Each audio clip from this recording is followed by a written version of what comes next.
आज 25 दिसंबर का दिन है। बड़ा महत्वपूर्ण दिन है। एक तो आज क्रिसमस होती है और दूसरे अपने श्रद्धेय भारत रत्न अटल बिहारी वाजपेयी जी की जन्मदिन भी है। भारत रत्न और एक ऐसे वक्ता, प्रखर वक्ता अटल बिहारी वाजपेयी के बारे में बात करने का एक मैं स्पेशल अनुभव होता है, जो मैं फिर से आज करना चाहता हूँ। आज तारीख है 25 दिसंबर 2021। मैं professor doctor Vivek Gupta, senior cardiologist, Apollo hospital and chairman of Indo American European conclave. तो कुछ इनके बारे में बात करी जाए और हम बात करेंगे इनकी कविताओं से। एक पहली कविता से करना होगा। दूध में दरार पड़ गई, दूध में दरार पड़ गई, खून क्यों सफेद हो गया, भेद में अभेद खो गया, पट गए शहीद, गीत कट गए, कलेजे में कटार पड़ गई। दूध में दरार पड़ गई, खेतों में बारूदी गंध, टूट गए नानक के छंद, टूट गए नानक के छंद, सतलुज सहम उठी, व्यथित सी बिस्तता, बसंत के बहार झड़ गई, दूध में दरार पड़ गई।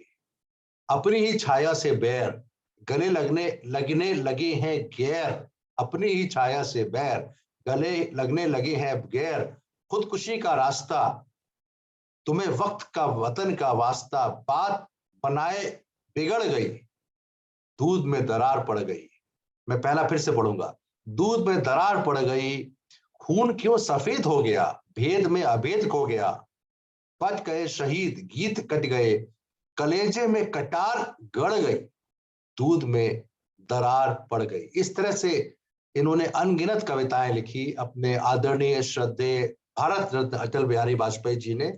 इनका जीवन के बारे में मैं थोड़ा सा और बताना चाहूंगा कि इन्होंने किस किस तरह से इन्होंने काम किए और किया। मैं इनका जन्म कहाँ हुआ, किस तरह से प्रधानमंत्री बने और कितना इन्होंने काम किया देश के लिए। जब प्रधानमंत्री बने, अपोजिशन में रहे, तो जनसंघ का इन्होंने किस तरह से विकास किया, किस तरह से भारत के प्रखर वक्ता के रूप में रहे। तो इनका जन्म 25 दिसंबर 1924 में हुआ और ये शांत हो गए 16 अगस्त 2018 में। भारत के 3 बार के प्रधानमंत्री थे, भारत के 3 बार के।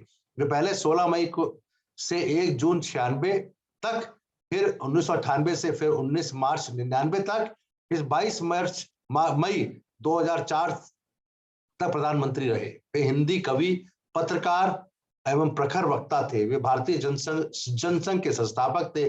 जो आज हम भारतीय जनता पार्टी देख रहे हैं, उसका बीज बोने का इन्होंने, बीज तो किसी और ने बोया, लेकिन इनको शुरुआत इन्होंने आगे बढ़ी। 1968 से 1973 तक अध्यक्ष भी रहे। उन्होंने लंबे समय तक राष्ट्र धर्म, 5 जन और वीर अर्जुन आदि राष्ट्रीय भावना से ओतप्रोत अनेक पत्र पत्रिकाओं का संपादन भी किया।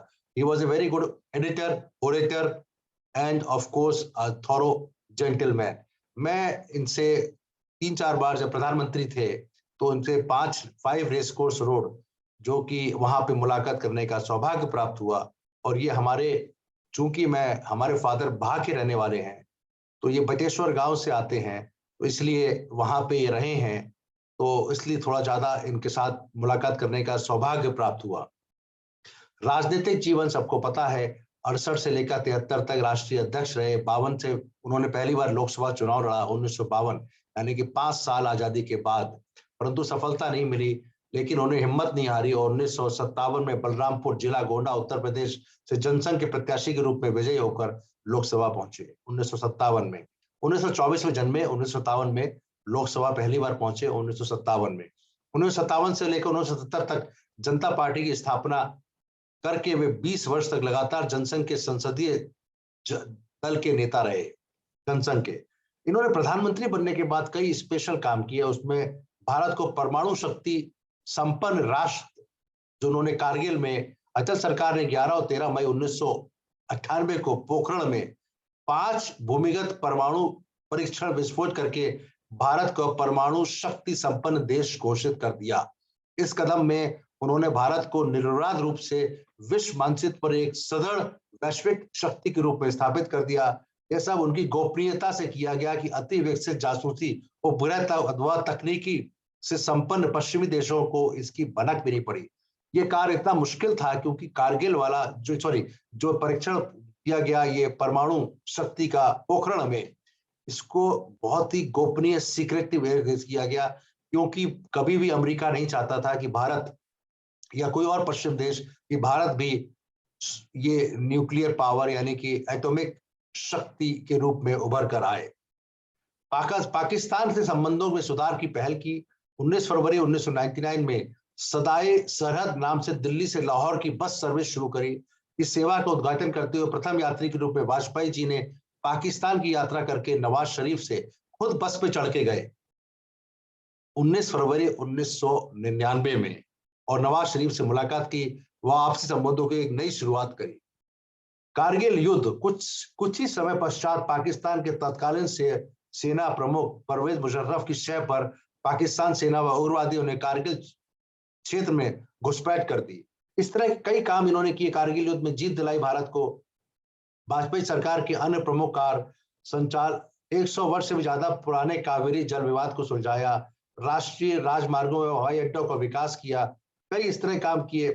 कवि के रूप में मैं इनकी एक कविता और पढ़ना चाहूंगा जो कि बड़ी बड़ी बड़ी ही पॉपुलर है। झुक नहीं सकते, झुक नहीं सकते, टूट सकते हैं मगर हम झुक नहीं सकते, टूट सकते हैं मगर हम झुक नहीं सकते। सत्य का संघर्ष सत्ता से, न्याय लड़ता निर्कुशलता से, अंधेरे ने दी चुनौती है, किरण अंतिम अस्त होती है। झुक नहीं सकते मगर हम टूट सकते हैं मगर हम झुक नहीं सकते। इस तरह की इनकी कई कविताएं और भी हैं। मैं दो कविताओं के साथ ये आज का जो मैं लाइव को समाप्त करता हूं। अटल बिहारी वाजपेयी हमारे दिल में हैं, और जब तक ये भारत राष्ट्र रहेगा तब तक अटल बिहारी वाजपेयी का नाम अच्छे में पुकारा जाएगा। तो इस तरह से मैं इसको समापन करता हूं। अटल बिहारी वाजपेयी जो हमारे प्रधानमंत्री, 3 बार के प्रधानमंत्री रहे, शत शत नमन। Thank you very much.